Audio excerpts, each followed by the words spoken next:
Hello दोस्तों। तो अब देखते हैं कंपनी के अफसर ना बन बैठे, कैसे बन बैठे देखते हैं। ये मेरा अगला टॉपिक है, स्टार्ट करते हैं।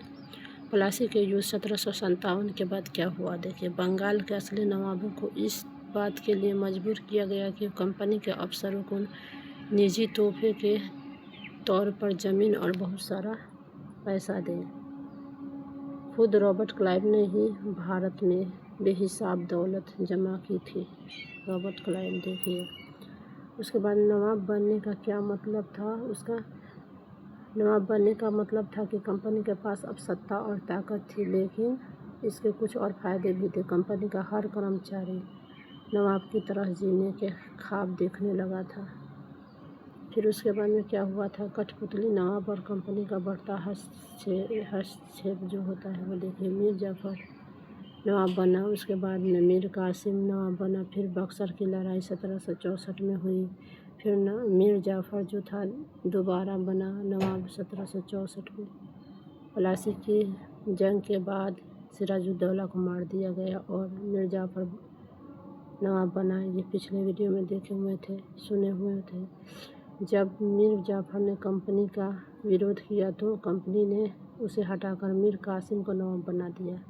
फिर उसके बाद जब मीर कासिम परेशान करने लगा तो 1764 में बक्सर की लड़ाई हुई, फिर जिसमें उसे हारना पड़ा। हारने के बाद में फिर उसे बंगाल से बाहर कर दिया गया और मीर जाफ़र को दोबारा का किया कि नवाब बना दिया गया। ठीक है।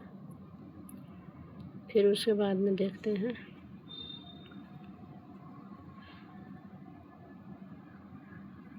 ये रॉबर्ट क्लाइव है, अकुत संपत्ति का मालिक था। 1743 जब वह इंग्लैंड से मद्रास यानी कि चेन्नई आया था तो उसकी उम्र कितना थी, रॉबर्ट क्लाइव की 18 साल थी।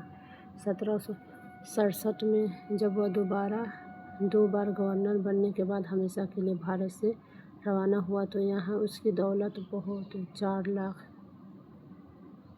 4,11,202 पाउंड के बराबर थी। देखिए, गवर्नर के अपने दूसरे कार्यकाल में उसे कंपनी के भीतर भ्रष्टाचार खत्म करने का काम सौंपा गया था। 1772 में ब्रिटिश संसद में उसे खुद भ्रष्टाचार के आरोपों पर अपनी सफाई देनी पड़ी थी। फिर उसके बाद सरकार को उसकी अकुल जो संपत्ति के स्रोत संदिग्ध लग रहे थे, उसे भ्रष्टाचार के आरोपों से बरी तो कर दिया गया, लेकिन 1764 में उसने आत्महत्या कर ली। देखिए, रॉबर्ट क्लाइव 1764 में बाद क्या फ़ायदा हो, आत्महत्या कर लिए। ठीक है। उसके बाद में कंपनी की नई योजना देखिए। यहाँ देखिए कंपनी का नया योजना क्या था। अब नवाब को हर महीने 5 लाख कंपनी को चुकाने थे। 5 लाख अमाउंट बताइए कितना उस ज़माने में रहा होगा। कंपनी अपने सैनिक के खर्चे जो होते थे, व्यापारी ज़रूरतों और अन्य खर्चों को पूरा करने के लिए और पैसा चाहती थी। कंपनी और ज़्यादा इलाके तथा और ज़्यादा ताकत चाहती थी। कठपुतली नवाबों के साथ अपने ख़राब अनुभव को देखते हुए कंपनी ने ऐलान किया कि अब हमें खुद ही नवाब बनना पड़ेगा। कितना तेज़ था दिमाग का बताइए। हम लोग इंडिया में अपने में ही उलझे रहते थे और उलझे हुए हैं। ठीक है, तो आगे देखते हैं दीवानी की प्राप्ति कैसे हुई। 1665 में मुग़ल सम्राट शाह आलम द्वितीय ने कंपनी को ही बंगाल, बिहार और उड़ीसा प्रांत का दीवान नियुक्त कर दिया। ये शाह आलम कितना दिमाग का खच्चर था। ये देखिए, दीवानी मिलने के बाद कंपनी को बंगाल के विशाल राजस्व संसाधनों पर नियंत्रण मिल गया था। इस तरह कंपनी की एक पुरानी समस्या हल हो गई थी। भारत से मिलने वाली आमदनी का फ़ायदा क्या क्या हुआ। अब भारत से होने वाली आमदनी के सहारे कंपनी की अपने खर्च चला सकती थी। इस कमाई से कंपनी भारत में सूती रेशमी कपड़ा खरीद सकती थी, अपनी फौजियों को संभाल सकती थी, कोलकाता में किले और दफ्तरों के निर्माण लागत उठा सकती थी। ये बताइए तो। अब उसके बाद में क्या हुआ? नवाब एक भारतीय शब्द बना, अंग्रेजी शब्द नवाब से।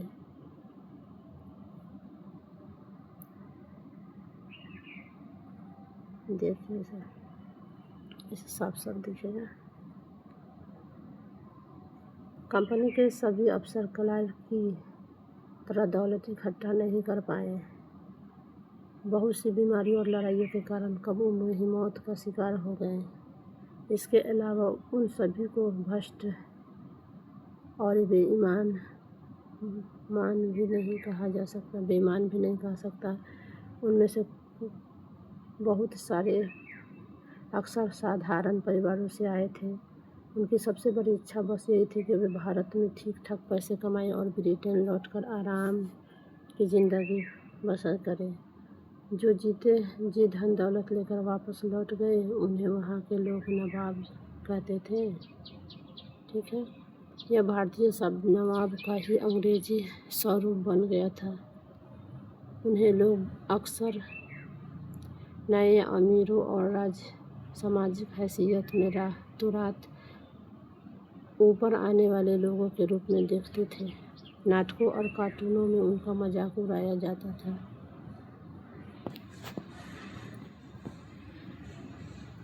फिर उसके बाद में देखते हैं प्लासी की जंग का। प्लासी की जंग 1757, फिर से याद कर लीजिए। कंपनी की पहली बड़ी जीत थी। कौन सी? प्लासी की कंपनी की सबसे पहली बड़ी जीत थी प्लासी, जो 1757 में हुई थी। इसके बाद कंपनी ने राजनीतिक और सत्ता पर क्या किया था? पकड़ मजबूत की और अंततः दीवानी 1765 मिलने के बाद बंगाल के विशाल राजस्व पर नियंत्रण प्राप्त कर लिया था। ठीक है, अब क्लाइव खुद को कैसे देखा?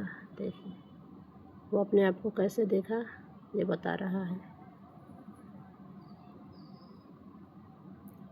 संसद की एक समिति के सामने सुनवाई के दौरान क्लाइव ने कहा था कि प्लासी की लड़ाई के बाद उसने जबरदस्त संयम का परिचय दिया। उस स्थिति की कल्पना कीजिए जहाँ प्लासी की जीत ने मुझे लाकर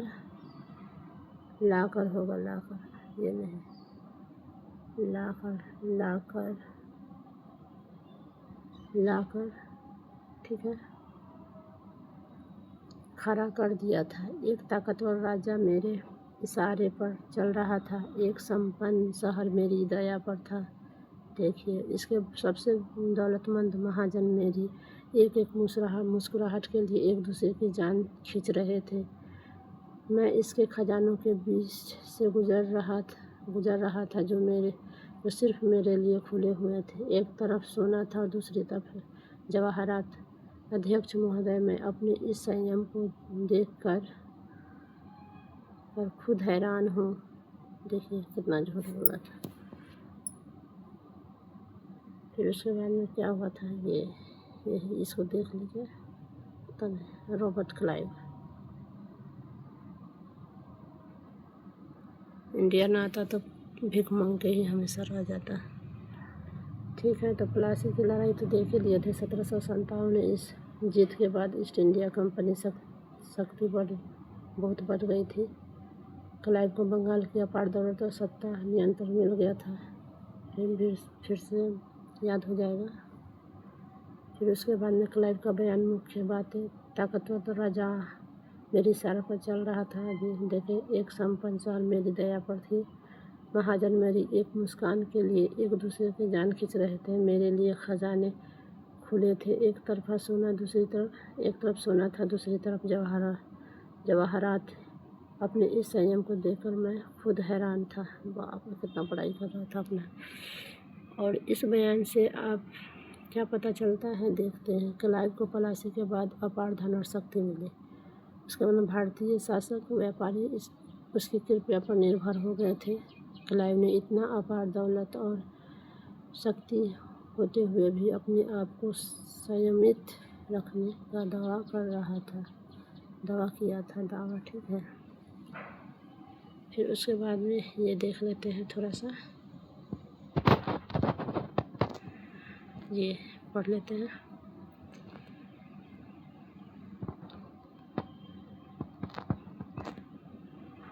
चाहे इसको रहने दीजिए, फिर अगले वीडियो में पढ़ेंगे।